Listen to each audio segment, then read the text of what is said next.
Alors, bonjour à tous, heureux de vous retrouver, chers amis, en ce dimanche 5 janvier 2025, 8h14, heure du Québec, heureux de vous retrouver. Merci à ceux qui sont abonnés, ceux qui ne le sont pas, faites-le maintenant. Merci à ceux qui m'envoient des liens, des messages comme Simon qui m'a envoyé un lien que je vais partager, vraiment intelligent, toujours pertinent. Merci à ceux qui vont commenter, me dire d'où vous regardez, écraser le petit pouce en l'air et partager la vidéo.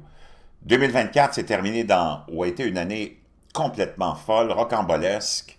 C'est terminé dans la folie avec l'élection américaine, la tentative d'assassinat contre le président élu Donald Trump, la victoire de Donald Trump, et j'en passe, la guerre en Ukraine, la guerre qui va probablement se déclarer incessamment dans peut-être quelques heures avec Taïwan.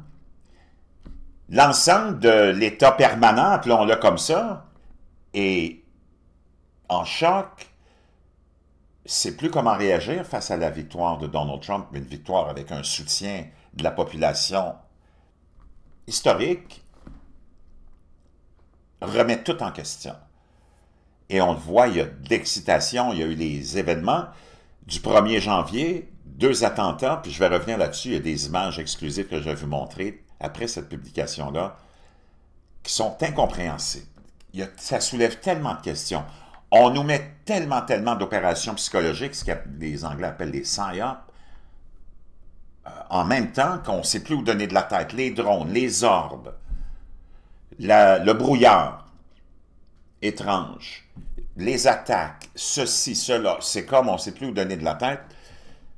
Et là, ce fameux magazine culte qui appartient au Rothschild, The Economist, dont je vais vous faire le breakdown très bientôt, mais je suis toujours pris avec le flot de nouvelles, puis de nouveaux plans, puis de nouvelles opérations psychologiques, puis de l'action continuelle du gouvernement permanent, que je n'ai pas le temps de me concentrer là-dessus, parce qu'il y a toujours quelque chose de plus important, d'actualité qui se produit, puis il faut qu'on reste à l'affût de tous ces gens, de ce que ce gouvernement permanent, de cet État permanent fait, si on veut comprendre ce qui se passe.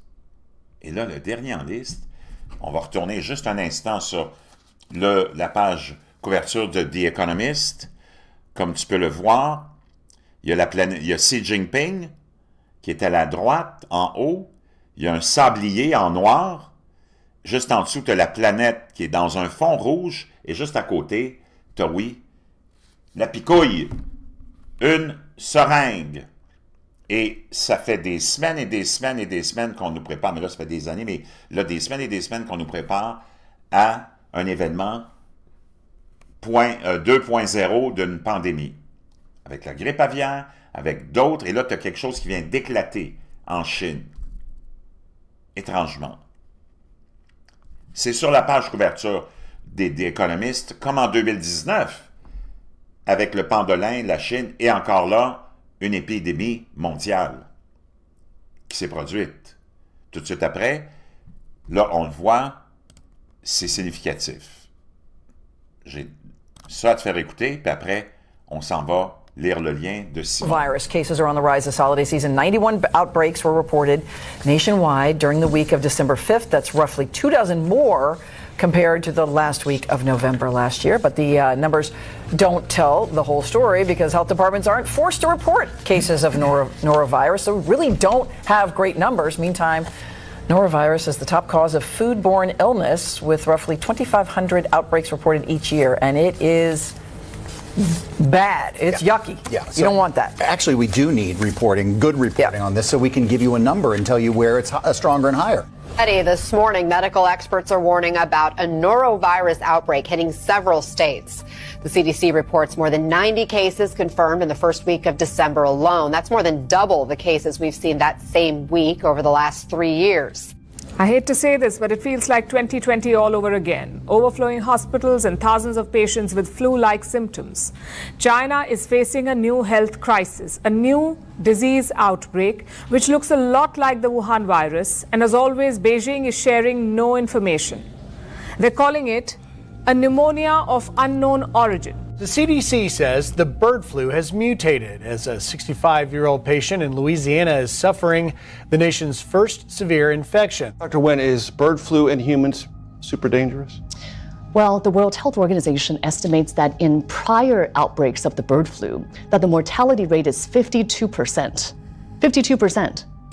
However, alors, chers amis, ça vient d'éclater en Chine, cette fameuse pneumonie mystérieuse. Ça, c'est le lien qui m'a été envoyé par Simon, parce que c'est, comme on l'a vu, c'est la télé de l'Inde qui en parle, parce que naturellement, ils sont voisins, hein, ils ne sont pas loin de la Chine. Ils ont une frontière commune. Augmentation des cas de métapneumovirus humain en Chine, tout sur le virus qui déclenche une situation épidémique. La Chine est confrontée à une augmentation des infections respiratoires, notamment due au rhinovirus et au métapneumovirus humain, en particulier chez les enfants de moins de 14 ans. Les experts de la santé mettent en garde les cas liés à des agents pathogènes tels que le fameux rhinovirus et le métapneumovirus humains sont en augmentation en Chine. Selon les rapports, la Chine fait actuellement face à une nouvelle épidémie de virus avec l'émergence de diverses maladies infectieuses respiratoires. En hiver, les cas récemment détectés comprennent des agents pathogènes tels que les deux virus en question. Là, je ne vais pas les renommer, ça me fait tourner la tête. Les cas de métapneumovirus humain chez les personnes de moins de 14 ans affichant une tendance à la hausse, en particulier dans les provinces du Nord, selon un rapport publié par Reuters. Les experts de la santé ont exhorté la population à ne pas utiliser les médicaments antiviraux à l'aveugle et dans une récente entrevue accordée à Reuters, le National Business Daily, un éminent spécialiste des maladies respiratoires d'un hôpital de Shanghai, a mis en garde le public contre l'utilisation inconsidérée des médicaments antiviraux pour combattre ce métapneumovirus humain. Ce virus, contre lequel il n'existe pas de vaccin, présente souvent des symptômes similaires à ceux du rhume, notamment de la toux, de la congestion et de la fièvre. L'utilisation aveugle de médicaments antiviraux peut entraîner un certain nombre d'autres conséquences pour la santé. Pendant ce temps-là, la Chine, nous apprenait CNN il n'y a pas longtemps, il y a une semaine à peu près, construit de nouveaux centres de détention dans tout le pays. La Chine a construit ou agrandi plus de 200 centres de détention spécialisés dans tout le pays, selon une enquête de CNN, alors que le dirigeant chinois étend sa répression au-delà du Parti communiste au pouvoir à une vaste partie du secteur public.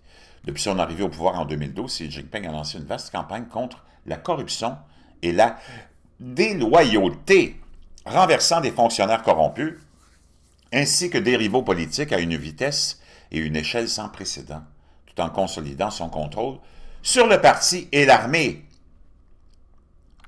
Pendant des décennies, la Commission centrale de contrôle de la discipline, l'organe disciplinaire du Parti communiste, a mis en place un système de détention clandestin et extrajudiciaire pour interroger les cadres du Parti communiste. En 2018, face à des critiques croissantes concernant les abus généralisés, la torture et les abus forcés, Xi Jinping a abandonné la pratique controversée connue sous le nom de Shuangyu ou double désignation, un clin d'œil au pouvoir du parti de convoquer des membres ou ses membres pour une enquête à un moment ou à un endroit déterminé. On a identifié 200 centres de détention à travers la Chine, mais le dirigeant chinois n'a pas aboli la détention secrète, qui était une arme puissante dans sa guerre contre la corruption et la dissidence. Au contraire, elle a été codifiée par la loi, rebaptisée et placée sous la tutelle d'une puissante agence d'État, la Commission nationale de surveillance.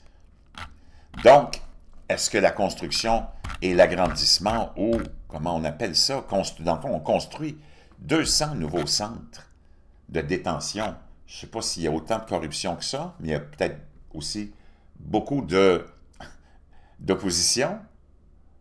Mais est-ce qu'on ne pourrait pas utiliser aussi ces centres-là pour des fins pandémiques? Je ne sais pas. Il y a tellement de choses qui sont inquiétantes, mais cette histoire de virus, de la pneumonie, machin truc, là, je peux te dire une chose. Tout ce qui est en train de se passer maintenant, tout ce qu'on est en train de faire, on a plusieurs États américains qui ont remis le port du masque dans les secteurs publics, comme les transports en commun, les hôpitaux. Les gens vont résister cette fois-là. Les gens vont résister. On revient avec cette manœuvre peut-être pour stopper un agenda qui va contre un autre agenda. On est rendu dans l'utilisation peut-être de la guerre bactériologique. Je ne sais pas, ça fait longtemps qu'on en parle, mais il me semble qu'on la vit déjà depuis un bon bout de temps. Je ne sais pas ce qui va se passer, les amis. C'est peut-être juste de la spéculation, c'est peut-être juste de l'exagération, de la paranoïa de la part de tout ce monde-là, ou de même nous, qui nous inquiétons naturellement parce que ça a bouleversé toute notre vie, ça a complètement écrasé nos économies, ça nous a amené dans un monde post-pandémique qui est devenu invivable, où la classe moyenne a été complètement éradiquée de l'Occident, peut-on dire. Mais est-ce que on est dans un mode de paranoïa? Est-ce qu'on est en train de vivre tellement de choses en même temps, qu'il y a tellement de distractions en même temps qu'on n'y comprend plus rien? Ça se peut qu'on soit tous maintenant dans un grand asile de fous. Je sais plus. Je veux vos commentaires, mais je peux te dire une chose. Wow, je commence à en avoir jusque-là.